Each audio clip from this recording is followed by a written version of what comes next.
নমস্কার, আমি মীনাক্ষী চোখ রাখছি এই মুহূর্তে প্রাইম নিউজে। স্বাধীনতা দিবস উদযাপনকে সামনে রেখে প্রধানমন্ত্রী নরেন্দ্র মোদীর আহ্বানে সাড়া দিয়ে দেশ জুড়ে পালিত হবে হর ঘর তিরঙ্গা কর্মসূচি। এই কর্মসূচিকে সফল বাস্তবায়নে রূপ দিতে শুক্রবার সন্ধ্যায় মুখ্যমন্ত্রী ডাক্তার মানিক সাহার পৌরোহিত্যে এক ভার্চুয়ালি বৈঠক অনুষ্ঠিত হয়। প্রদেশ স্তরে এই কর্মসূচি পালন করার লক্ষ্যে এদিন তাঁর এই ভার্চুয়ালি বৈঠকের আয়োজন।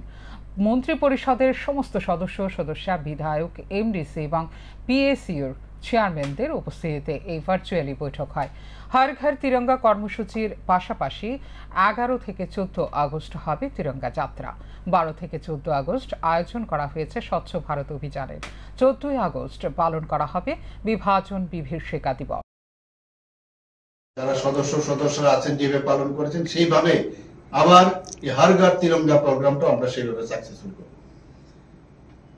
এর মধ্যে কিছু নির্দেশ আমাদের দিল্লির থেকে এসছে এবং বারবার সেটা বলা হয়েছে যে সমস্ত মিনিস্টার্স এবং বিধায়িকাগণ, পিএসইউর যারা চেয়ারম্যানরা আছেন বা অন্যান্য সদস্যরা আছেন, মেয়র থেকে আরম্ভ করে সমস্ত চেয়ারম্যান সবাইকে এর মধ্যে যেন সবাই ভালোভাবে যোগদান করে এই প্রোগ্রামটা সাকসেস করে। তো এখানে ইভেন্টস এন্ড অ্যাক্টিভিটিজ এর কথা যদি আমি বলি, সেখানে অগাস্টের 11 থেকে 14 তারিখ আপনারা যদি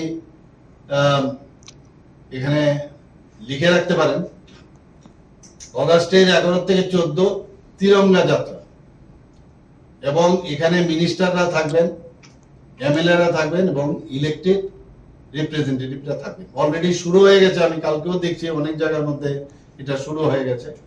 এখানে আমি 1 তারিখ দিল্লির থেকে আসার পর 1 তারিখ সমস্ত ডিস্ট্রিক্ট ম্যাজিস্ট্রেটদের সাথে আমি কথা বলেছি, কারণ সরকারি পর্যায়ে যদিও এটা হবে কিন্তু পার্টির সবাই যেন এটার মধ্যে যোগদান করে সেই ব্যবস্থা, এবং সেইভাবে আমি আমাদের প্রদেশ বিজেপির মাননীয় সভাপতির সাথে কথা বলেছি এবং উনাকেও আমি এবং আমাদের পার্টির তরফ থেকে আমাদের সরকারি পর্যায়ে ওনাদের সাথেও কথা বলার ব্যবস্থা করেছি, মিটিং করিয়েছি, যাতে করে পার্টির তরফ থেকেও ওনাদের নাম দেয় এবং সেইভাবে সমস্ত ডিস্ট্রিক্ট ম্যাজিস্ট্রেটদের নাম দেওয়া হয়েছে। পরকীয়ার জেরে টিএসআর জওয়ানের হাতে খুন গৃহশিক্ষক। অভিযুক্ত টিএসআর জওয়ানের নাম গিয়াসউদ্দিন, মৃত গৃহশিক্ষক হুমায়ুন মৈসান। চাঞ্চল্যকর ঘটনাটি ঘটে সোনামুড়া পোস্ট অফিস সংলগ্ন এলাকায়। শুক্রবার পরকীয়ার জেরে দিন দুপুরে টিএসআর জওয়ানের হাতে খুন গৃহশিক্ষক। অভিযুক্ত টিএসআর জওয়ানের নাম গিয়াসউদ্দিন, মৃত গৃহশিক্ষক হুমায়ুন মৈসান। চাঞ্চল্যকর এই ঘটনাটি ঘটে সোনামুড়া পোস্ট অফিস সংলগ্ন এলাকায়। জানা যায়, টিএসআর জওয়ান গিয়াসউদ্দিন নিজেই ঘটনার পরে সোনামুড়া থানায় আত্মসমর্পণ করে। ঘটনার বিবরণে জানা যায়, খুন হওয়া গৃহশিক্ষক টিএসআর জওয়ানের বাড়িতে ভাড়া থাকাকালীন তার স্ত্রীর সাথে অবৈধ সম্পর্ক গড়ে তোলেন বলে সন্দেহ করত স্বামী। দীর্ঘদিনের এই বিষয় নিয়ে তাদের মধ্যে বাক বিতণ্ডা হয়। শুক্রবার দুপুরের দিকে গৃহশিক্ষক যখন তাদের বাড়িতে যায় তখনই ঘটে বিপত্তি। স্বামী নিজেই ঘরে প্রবেশ করে দেখতে পায় তার স্ত্রী শিক্ষকের সাথে পরকীয়ায় লিপ্ত, আর তখনই ধারালো ছুরি দিয়ে টিএসআর গিয়াসউদ্দিন শিক্ষক হুমায়ুনকে শরীরের বিভিন্ন স্থানে আঘাত করলে ঘটনাস্থলে মৃত্যু হয় তার।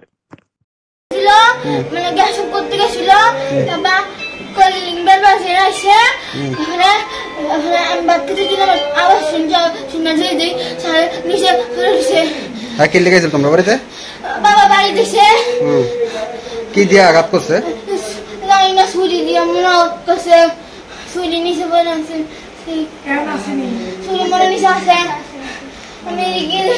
কোনদিন তোমার বাবার লোকের মাস্টার ঝগড়া হয়েছে নাকি? এই নিয়ে ব্যাপক চাঞ্চল্য বিরাজ করছে গোটা এলাকা জুড়ে। শান্তন টিভি। শুক্রবার সন্ধ্যা 7:30 নাগাদ পশ্চিম আগরতলা থানার পুলিশ এবং পূর্ব আগরতলা থানার পুলিশকে নিয়ে শহরে অভিযানে নামেন পশ্চিম ত্রিপুরা জেলা পুলিশ সুপার কিরণ কুমার কে। এদিন রাজধানীর স্বামী বিবেকানন্দ ময়দান এবং ডিমসাগর এলাকায় অভিযান চালিয়ে পুলিশ ড্রাগস সেবনকারী সন্দেহে প্রায় 40 জনের অধিক যুবককে আটক করা হয়। তাদের কাছ থেকে আটক ড্রাগসের কৌটো এবং সিরিঞ্জ।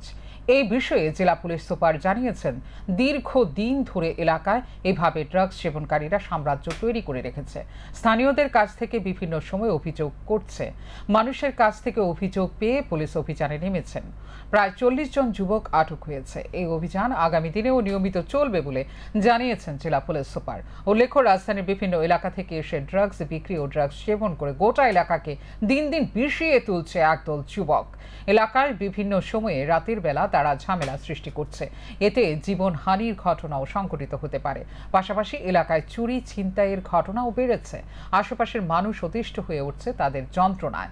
লাগাতার পুলিশকে অভিযোগ জানানোর পর অবশেষে শুক্রবার অভিযান চালিয়েছে। তবে তাদের বিরুদ্ধে কঠোর ব্যবস্থা গ্রহণ করার দাবি উঠেছে স্থানীয়দের কাছ থেকে। না হলে তাদের ভবিষ্যৎ নষ্ট হওয়ার পাশাপাশি এলাকার নিরাপত্তাও আগামী দিনের প্রশ্নের মুখে পড়তে পারে বলে ধারণা এলাকাবাসীর।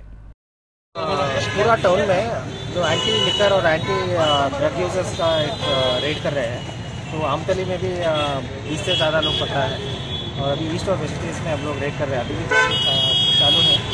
तो यही हम लोगों को बहुत दिनों से यही खबर मिल रहा है कि ग्राउंड के पीछे और ये टीम सागर इधर बहुत पब्लिक भी कंप्लेंट कर रहे हैं कि बहुत सारा ड्रग यूजर्स है, शाम को आके जो नॉर्मल सिटीजन है उनको तंग करते हैं ऐसे। तो ये हम लोग एक स्पेशल रेड किया है। तो आज से हम लोग ऑलमोस्ट रेगुलरली अभी ये करेंगे। जब तक ये पूरा खत्म नहीं होता हम लोग इसको स्ट्रिक्टली करेंगे। अभी तक कितने आदमी को आपने अभी तक हमारे पास ऑलमोस्ट 40 लोग ऐसा है और भी अभी আবারও দুঃসাহসিক চুরির ঘটনা উদয়পুরে। ঘটনার বিবরণে জানা যায়, জাম চুরি গ্রাম পঞ্চায়েতের রাজধরনগর এলাকার অজিত মোদকের বাড়িতে। শুক্রবার দুপুরে অজিত মোদকের পরিবার নিমন্ত্রণ খেতে যায়।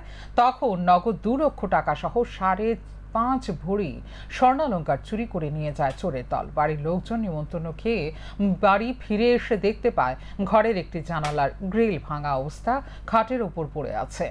তখন ঘরে প্রবেশ করে দেখতে পায় এই চুরির ঘটনা সংঘটিত হয়েছে। অজিত মোদক রাজধনগর বাড়ি। আমি মালিকের গাড়ি চলাই, ভাত খেতাম, দুপুরে আইসি। আমার বউ ছোট বোনের বাড়ি পূজার ভিতরে গেছে। তো তখন আমি দুপুরে ভাত খেতাম, আইয়া দেখে গেতে আমি গেট খুললা সবসময় আইয়া আমি আগে সাপ্লাই যেন যাইয়া আথর দুই আইয়া পিছনের দরজা আমার সাপ্লাইয়ের লোকের জানলাটা খুললা দিয়ে খোলা হয়েছে। আর আমার সন্দেহ শুরু হয়েছে। আমি চিল্লা হল্লা লাগাইছি, পাড়ার মানুষ সবাই আইছে দৌড়াইয়া আইয়ার পরে এই অবস্থা। এই মনু নদীর ওপর চালিতাছড়ি থেকে হরিণা বাজার যাওয়ার একমাত্র ফুট ব্রিজটি মরণ ফাঁদে পরিণত হয়েছে। চালিতাছড়ি এলাকায় প্রায় 7 থেকে 8 হাজার লোকের বসবাস, যারা এই ফুট ব্রিজ ধরেই পথ চলাচল করে থাকেন। প্রতিদিন জীবনের ঝুঁকি নিয়ে চলাচল করতে বাধ্য হয় স্কুল পড়ুয়া ছাত্রছাত্রী থেকে শুরু করে 6-7টি পাড়ার সাধারণ মানুষ। সাধারণ মানুষের দাবি, এই ফুট ব্রিজটি অতি সত্বর মেরামত না করা হলে যে কোনো মুহূর্তে বড় ধরনের দুর্ঘটনা ঘটতে পারে। শুক্রবার আগরতলার ভুতুরিয়া স্থিত বিদ্যুৎ নিগমের কার্যালয়ে 10 দফা দাবি লক্ষ্যে বিদ্যুৎ নিগমের ম্যানেজিং ডিরেক্টর বিশ্বজিৎ বসুর কাছে ডেপুটেশন দিল ত্রিপুরা রাজ্য কর্মচারী সংঘের ডিপার্টমেন্টাল ইউনিট, ত্রিপুরা রাজ্য বিদ্যুৎ কর্মচারী সংঘ এবং ত্রিপুরা রাজ্য ইঞ্জিনিয়ার্স ইউনিট। দাবিগুলোর মধ্যে উল্লেখযোগ্য হিসেবে রয়েছে ল্যান্ড স্টাফদের ওভারটাইম ভাতা প্রদান করা, প্রতিটি উপবিভাগ এবং উপস্টেশনে কর্মীদের কাজের সুবিধার্থে সামগ্রিক দক্ষতা বৃদ্ধির জন্য পর্যাপ্ত পরিমাণে সরঞ্জামের ব্যবস্থা করা। ডেপুটেশন প্রদানকালে সার্বিক দাবি সমূহ তুলে ধরেন কর্মচারী মহাসংঘের সভাপতি শঙ্কর দেব। এখন পর্যন্ত হয়নি। তো তারপরে পাওয়ার ডিপার্টমেন্টের কিছু ইঞ্জিনিয়ার এখানে রয়েছে, যারা 30 বছর চাকরি করার পরেও তাদেরও প্রমোশন হয়নি। তারপরে ডিপার্টমেন্টের কর্মী স্বল্পতা রয়েছে, এই কর্মী স্বল্পতাগুলি দূর করার জন্য এছাড়াও বিভিন্ন দাবি দেওয়া সার্ভিস রুলস প্রমোশন সংক্রান্ত ব্যাপার। এখনকার মতো এই মুহূর্তের সংবাদ এই পর্যন্ত। অন্যান্য আপডেটস দেখার জন্য অবশ্যই নজর রাখতে হবে শান্তন টিভির পর্দায়। শান্তন টিভি, দায়বদ্ধতাই যার ঐতিহ্য।